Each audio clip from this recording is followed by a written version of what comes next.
Assalamualaikum warahmatullahi wabarakatuh. Kami dari kelompok 6 yang beranggotakan Nur Asikin, Nur Aini, dan Nur Trisna Juliani ingin mempresentasikan tentang mengelola aset lancar. Oke teman-teman, kita mungkin gak asing lagi dengan yang namanya aset lancar ya. Jadi aset lancar itu adalah kekayaan perusahaan yang mudah untuk diubah menjadi uang tunai.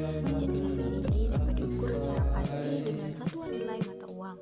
Biasanya aset lancar menjadi komponen dasar perusahaan dalam melaksanakan aktivitas perusahaannya, karena biaya operasional perusahaan berasal dari aset lancar yang mudah untuk dicairkan sewaktu-waktu.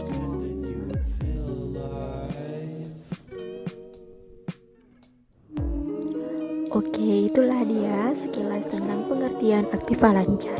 Selanjutnya kita akan membahas tentang kebijakan model kerja melibatkan dua masalah utama. Yang pertama itu bagaimana sih menentukan tingkat yang tepat untuk setiap jenis aktiva lancar, dan yang kedua bagaimana sih membiayai aktiva lancar tersebut. Kita akan membahas satu-satu. Yang pertama itu tentang menentukan tingkat yang tepat untuk setiap jenis aktiva lancar. Yang pertama itu ada semakin tinggi jumlah aktiva lancar berarti semakin tinggi likuiditas perusahaan, karena semakin banyak aktiva lancar yang dapat digunakan untuk memenuhi kewajiban jangka pendek. Yang kedua ada semakin tinggi jumlah aktiva lancar berarti semakin sedikit risiko yang dihadapi perusahaan, karena jumlah aktiva lancar yang relatif tinggi dapat mengurangi risiko kekurangan persediaan dan mengurangi kehilangan kesempatan penjualan. Yang ketiga, semakin tinggi jumlah aktiva lancar berarti semakin mengurangi profitabilitas perusahaan, karena semakin banyak modal yang tertanam berarti biaya modal yang tertanam dalam aktiva lancar semakin besar. Dan selanjutnya yaitu yang keempat, semakin rendah jumlah aktiva lancar berarti semakin rendah likuiditas perusahaan, karena semakin sedikit jumlah aktiva lancar yang digunakan untuk memenuhi kewajiban jangka pendek. Yang kelima, semakin rendah jumlah aktiva lancar berarti semakin tinggi resiko yang dihadapi perusahaan, karena jumlah aktiva yang relatif rendah menimbulkan risiko kekurangan persediaan dan kehilangan kesempatan penjualan. Yang keenam, semakin rendah jumlah aktiva lancar berarti semakin meningkat profitabilitas perusahaan, karena semakin sedikit tanam karena biaya modal yang tertanam dalam aktiva lancar semakin kecil. Dan selanjutnya itu bagaimana sih membiayai aktiva lancar tersebut. Yang pertama itu untuk membiayai investasi aktiva lancar, kita harus dengan jelas mengetahui perbedaan pendanaan jangka panjang dan jangka pendek. Apa sih perbedaannya? Oke, kita akan bahas ya. Yang pertama itu karakteristik pendanaan jangka pendek, yaitu pendanaan jangka pendek mempunyai umur yang relatif pendek sehingga mempunyai risiko yang tinggi karena harus segera membayar bunga dan pokok pinjaman. Yang kedua, pendanaan jangka pendek biasanya meminta perlunasannya dalam jangka waktu yang pendek sehingga total biaya pendanaannya relatif lebih rendah.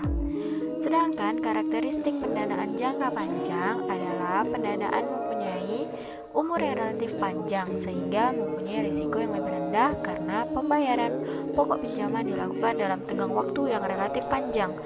Dan pendanaan jangka panjang terkadang meminta tingkat bunga yang relatif tinggi dan tentunya dalam jangka waktu yang panjang sehingga total biaya pendanaan relatif lebih tinggi. Selanjutnya kita akan membahas tentang manajemen aktiva lancar. Ada 4. Yang pertama itu kas, yang kedua surat berharga, yang ketiga persediaan, yang keempat piutang. Bagaimana sih manajemen aktiva lancar untuk kas? Baiklah, di sini saya akan langsung menjelaskan bagaimana manajemen aktiva lancar kas dan surat berharga. Kas dan surat berharga merupakan aset yang paling liquid dan sangat menentukan bagi kelancaran operasi perusahaan, karena kas menjadi alat tukar yang memungkinkan perusahaan membiayai kegiatannya. Ada 3 motif memiliki kas. Menurut Keynes dalam Agus Sartono, 2001 yaitu A. Alasan untuk memenuhi kebutuhan transaksi, B. Alasan untuk berjaga-jaga karena aliran kas perusahaan sulit diprediksi, yang C. Alasan kebutuhan manajemen harus mengelola kas secara tepat sehingga menjamin kelancaran operasi dan dapat mendukung dicapainya tujuan kekayaan perusahaan. Ada beberapa cara yang dapat dilakukan dalam rangka mengelola kas, diantaranya yaitu membuat anggaran kas, yaitu anggaran yang berisi rencana kas masuk dan rencana kas keluar, baik dari kegiatan operasi maupun dari kegiatan pengambilan dan pembayaran pinjaman selama periode tertentu atau 1 tahun. Melalui anggaran ini, manajemen mampu menentukan jumlah kas optimal. Yang ketiga yaitu manajemen persediaan. Persediaan barang bagi perusahaan, baik usaha dagang maupun industri, merupakan aktiva lancar yang penting karena persediaan berpengaruh terhadap kelancaran produksi dan pelayanan pelanggan. Untuk itu, manajemen harus mengelola persediaan dengan tepat agar tidak terlalu banyak barang yang dapat ataupun berakibat mengalami kerusakan dan tidak terlalu sedikit pula yang dapat mengakibatkan kegagalan dalam melayani pelanggan. Yang keempat yaitu manajemen piutang. Piutang yang ada dalam perusahaan umumnya timbul sebagai akibat kebijakan penjualan kredit. Apabila kebijakan manajemen menggunakan penjualan tunai, maka tidak akan muncul piutang dagang. Persoalannya nih, lebih menguntungkan mana bagi perusahaan manajemen, apakah dengan penjualan tunai atau penjualan kredit? Persoalan ini dapat dianalisis dengan cost and benefit kebijakan penjualan kredit. Mungkin teman-teman bisa melihatnya di Google ataupun referensi lainnya ya. Model kerja dan kebijakannya. Kebijakan pendanaan model kerja adalah kebijakan yang berkaitan dengan menentukan jenis sumber dana, jangka waktunya pendek atau panjang, dan masing-masing sumber dana berapa yang akan digunakan untuk mendanai model kerja. Pertimbangan dalam penentuan kebijakan kombinasi pendanaan jangka pendek dan jangka panjang untuk mendanai investasi aktiva lancar adalah resiko dan biaya pendanaan.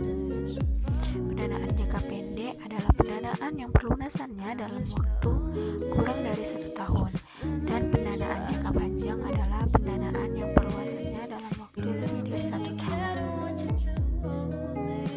Selanjutnya yaitu bisa kita perhatikan diagram yang ada di slide ini. Ada 3 kebijakan investasi dalam aktiva lancar. Yang pertama itu ada longgar. Kebijakan longgar ini atau biasa disebut dengan kebijakan konservatif, yaitu mempertahankan jumlah aktiva lancar yang relatif besar untuk tingkat penjualan tertentu. Yang kedua yaitu ada kebijakan moderat, di mana kebijakan moderat ini yaitu mempertahankan jumlah modal kerja yang relatif lebih kecil dari kebijakan konservatif, tetapi lebih besar dari kebijakan modal kerja agresif untuk tingkat penjualan tertentu. Yang ketiga, ada kebijakan ketat atau agresif, yaitu mempertahankan jumlah modal kerja yang relatif kecil untuk tingkat penjualan tertentu. Kebijakan modal kerja nol. Suatu kebijakan yang berusaha keras mencapai modal kerja nol tidak hanya menghasilkan uang kas, tetapi juga mempercepat produksi dan membantu perusahaan beroperasi lebih efisien. Konsep ini mempunyai definisinya sendiri, yang dimana modal kerja nol sama dengan persediaan ditambah piutang dikurang utang. Faktor paling penting dalam konsep modal kerja nol adalah meningkatkan kecepatan. Mencapai modal kerja nol mengharuskan setiap pesanan dan bagian produk bergerak pada kecepatan maksimum, yang umumnya berarti mengganti kertas dengan data elektronik. Dasar pemikiran kebijakan modal kerja nol, di mana persediaan dan piutang usaha adalah kunci untuk mengadakan penjualan, tetapi persediaan dapat dibiayai oleh pemasok melalui utang usaha. Pengelolaan kas.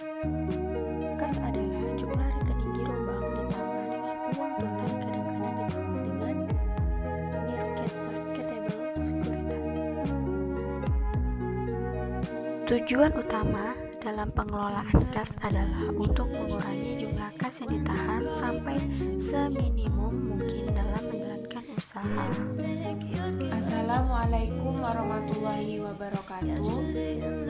Baiklah, saya Nur Arzikin, perwakilan dari kelompok 6. Saya akan melanjutkan presentasi dari Nustrisna, yaitu saldo. Saldo adalah total uang yang berada dalam repositori keuangan, misalnya seperti tabungan atau giro.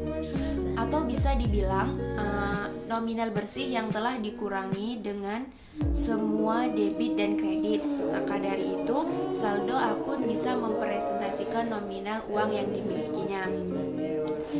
Di sini saldo dibagi menjadi 3, yaitu saldo transaksi, saldo untuk berjaga-jaga, dan saldo kompensasi. Saldo transaksi adalah jumlah uang kas yang diperlukan untuk melaksanakan kegiatan usaha sehari-hari. Yang kedua, saldo untuk berjaga-jaga. Saldo untuk berjaga-jaga adalah cadangan kas yang dimaksudkan untuk memenuhi kebutuhan yang bersifat acak dan tidak terduga. Yang ketiga, saldo kompensasi merupakan saldo rekening giro minimum yang di bank guna mengkompensasi jasa bank atau sebagai bagian dari suatu perjanjian kredit.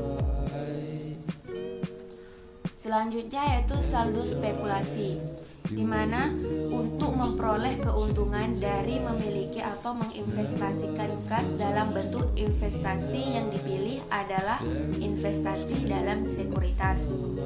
Apabila tingkat bunga diperkirakan turun, maka perusahaan akan menambah jumlah kas yang dimilikinya menjadi saham, dengan harapan bunga saham akan naik apabila memang semua pemodal berpendapat bahwa tingkat suku bunga akan dan mungkin telah turun. Selanjutnya yaitu anggaran kas. Anggaran kas adalah suatu jadwal yang memperlihatkan proyeksi arus kas masuk dan keluar selama periode tertentu. Anggaran kas digunakan untuk meramal surplus dan kekurangan kas dan merupakan alat perencanaan manajemen kas yang utama. Tujuan anggaran kas itu ada 2, yaitu anggaran kas bulanan digunakan untuk tujuan perencanaan, sedangkan anggaran harian atau mingguan digunakan untuk pengendalian kas aktual.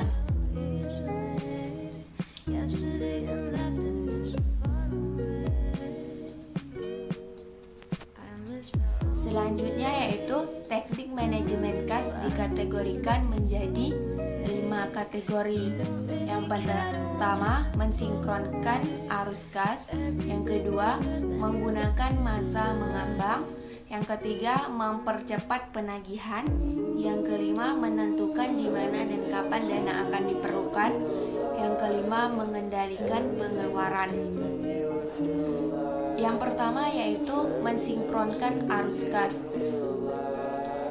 Adalah situasi di mana arus kas masuk diselaraskan dengan arus kas keluar, sehingga memungkinkan suatu perusahaan mempertahankan saldo kas untuk keperluan transaksi yang rendah.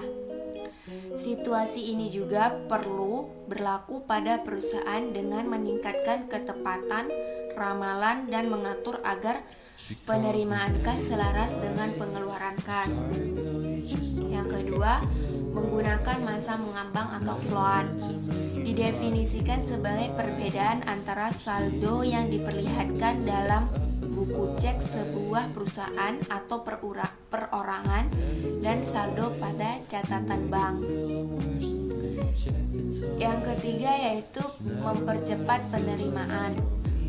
Para manajer keuangan telah mencari cara untuk menagih piutang lebih cepat sejak transaksi kredit dimulai. Beberapa teknik sekarang digunakan untuk mempercepat penagihan, yaitu dengan cara kotak pos khusus dan pembayaran melalui kawat atau pendebitan secara otomatis. Selanjutnya yaitu pengeluaran dan penagihan mengambang. Yang pertama, pengeluaran mengambang.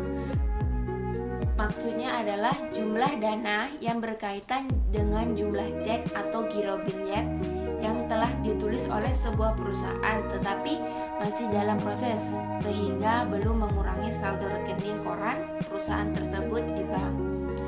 Yang kedua yaitu penagihan mengambang, di mana jumlah dana yang berkaitan dengan cek atau biro bilet yang ditulis untuk sebuah perusahaan tetapi belum di clearing dan karenanya belum tersedia untuk digunakan oleh perusahaan tersebut.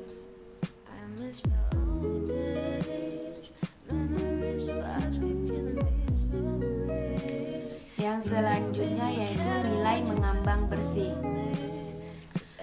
Nilai mengambang bersih adalah selisih antara pengeluaran mengambang dan penagihan mengambang, yang juga sama dengan perbedaan di antara saldo di pembukuan perusahaan dengan catatan di bank. Makin besar nilai mengambang bersih, maka kecil saldo kas yang harus dipertahankan di perusahaan, sehingga nilai mengambang bersih merupakan hal yang baik.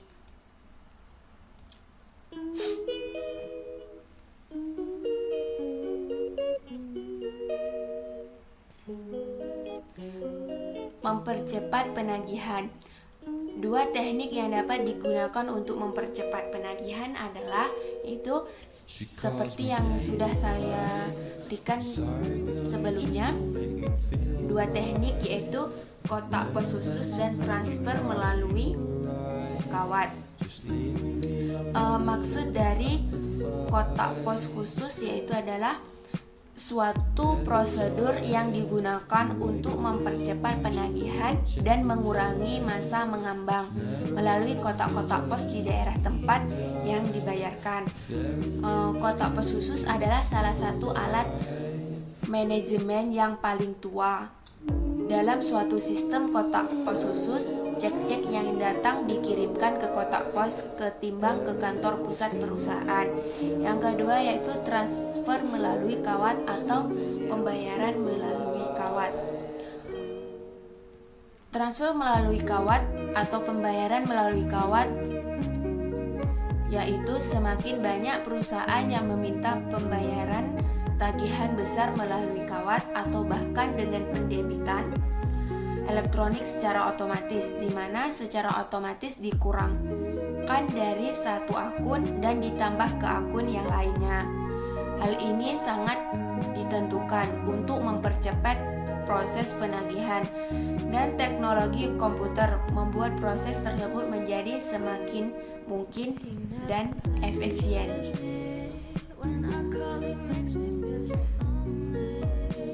Selanjutnya yaitu sekuritas. Sekuritas adalah instrumen finansial yang mewakili posisi kepemilikan saham dalam suatu perusahaan publik. Maksud di sini yaitu sekuritas itu membuktikan adanya kepemilikan saham dalam suatu perusahaan publik. Tapi untuk di negara kita, sekuritas seringkali diklaim memiliki makna yang sama dengan perusahaan sekuritas.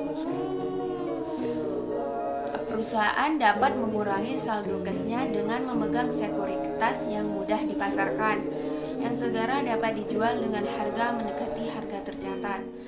Sekuritas tersebut dapat berlaku sebagai pengganti kas dan sebagai investasi sementara untuk dana yang akan diperlukan dalam waktu dekat.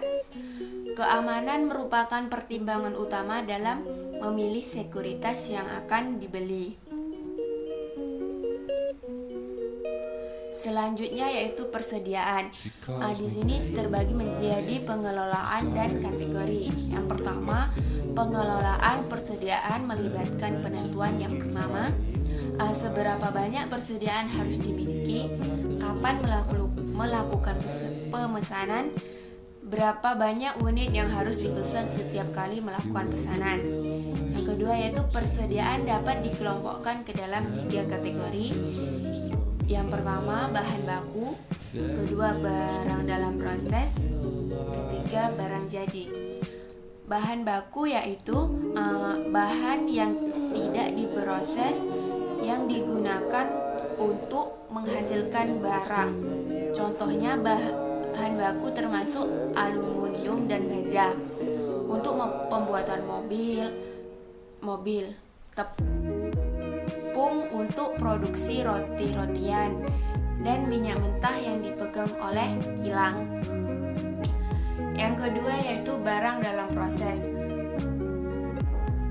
atau barang setengah jadi, adalah barang yang dikenal sebagai persediaan di lantai produksi, misalnya pesawat setengah jadi atau kapal pesiar yang sudah selesai sebagian akan berfungsi dalam proses. Yang ketiga yaitu barang jadi. Barang jadi adalah produk yang telah menyelesaikan produksi dan siap untuk dijual, atau barang yang sudah melalui tahap-tahapan atau proses-prosesnya dan tinggal dijual kembali.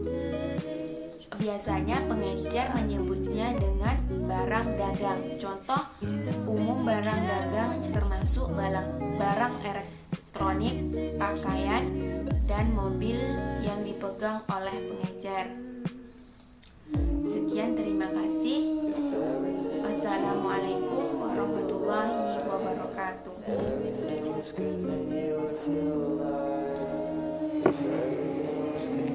Assalamualaikum warahmatullahi wabarakatuh. Saya Nur Aini dari kelas AKP 6A. Saya akan melanjutkan presentasi dari Nur Asikin tadi, yaitu persediaan biaya. Persediaan biaya adalah persediaan barang di mana persediaan barang tersebut merupakan persediaan periode sebelumnya yang biayanya merupakan biaya saat proses pemesanan inventory. Biaya pengiriman inventory yang dipesan biaya penerimaan inventory, dan biaya pembayaran inventory yang dipesan kepada pihak supplier. Jika perusahaan mengalami kelebihan inventory, maka perusahaan akan menanggung banyak biaya seperti biaya penyimpanan pajak, asuransi, biaya modal, dan biaya lainnya. Sehingga asuransi biaya modal dan biaya lainnya dapat menyebabkan risiko kerusakan dan kehilangan inventory jika dibiarkan terlalu lama di gudang. Biaya persediaan inventory itu menjadi 3 jenis, yaitu ada biaya penyimpanan, biaya pemesanan, dan biaya kehabisan persediaan. Biaya pemesanan yaitu merupakan yang digunakan untuk memesan jumlah barang yang dibutuhkan. Pemesanan barang disesuaikan dengan kebutuhan perusahaan baik untuk bahan baku, produksi setengah jadi maupun produk yang jadi.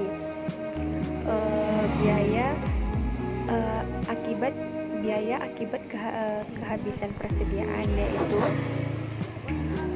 timbul pada saat persediaan habis atau tidak tersedia, termasuk dalam kategori biaya adalah kerugian karena mesin berhenti atau karyawan tidak bekerja, peluang untuk memperoleh keuntungan. Persediaan pengendalian yaitu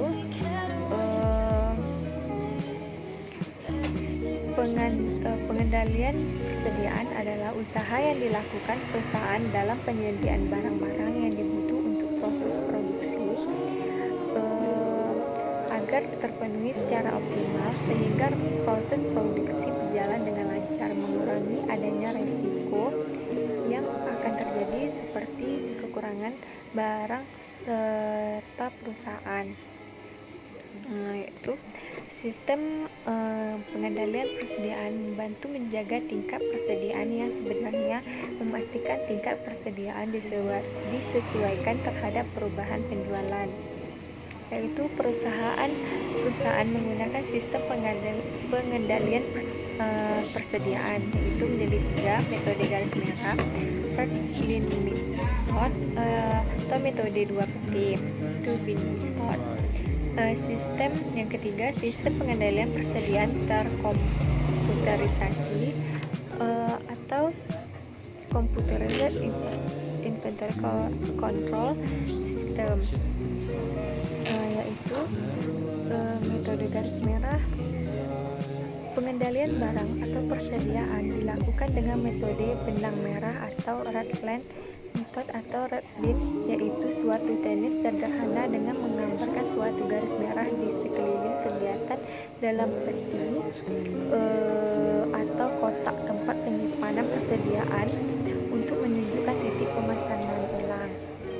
Yang kedua, metode 2 peti.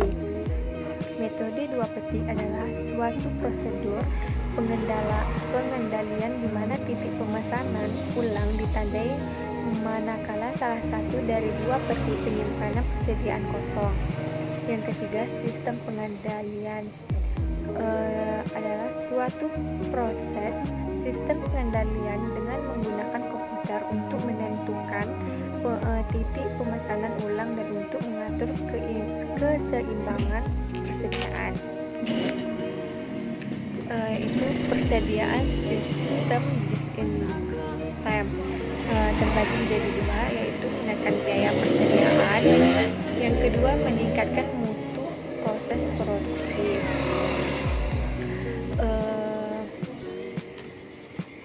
Persediaan sistem just in time adalah suatu konsep di mana bahan baku yang digunakan untuk aktivitas produksi didatangkan dari pemasok atau supplier secara tepat pada waktu bahan itu dibutuhkan oleh bagian produksi, sehingga akan menghemat bahkan meniadakan biaya persediaan barang dan biaya penyimpanan barang di gudang, yaitu piutang. Piutang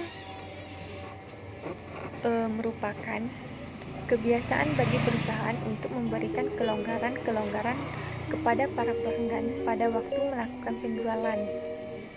Kelonggaran yang diberikan biasanya dalam bentuk memperbolehkan para pelanggan tersebut kemudian membayar atas penjualan barang atau jasa yang dilakukan. Bila perusahaan melakukan penjualan secara kredit, akan timbul satu piutang usaha.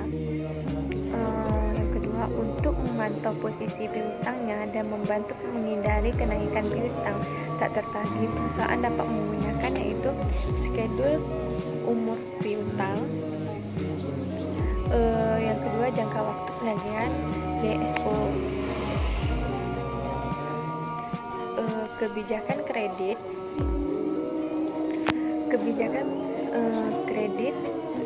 penjualan kredit suatu perusahaan terdiri dari 4 unsur, yaitu periode kredit. Yang kedua, diskon yang diberikan untuk pembayaran yang lebih cepat. Yang ketiga, standar kredit. Yang keempat, kebijakan penagihan, yaitu periode kredit merupakan tegang waktu yang diberikan perusahaan pada pelanggan untuk membayar, misalnya 30, 60, dan 90 hari.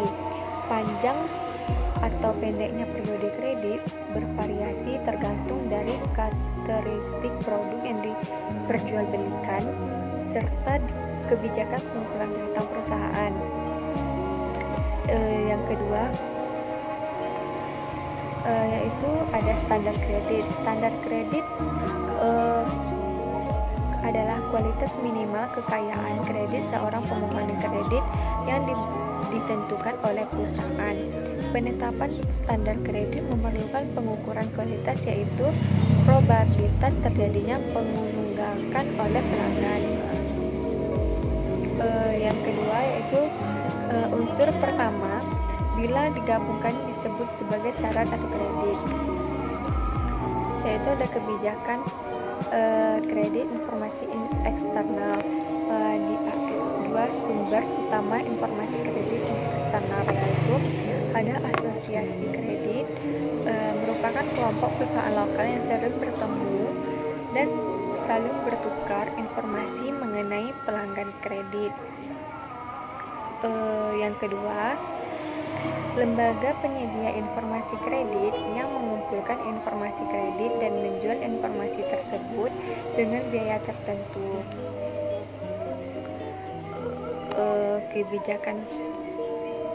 Kebijakan kredit, faktor-faktor tambahan.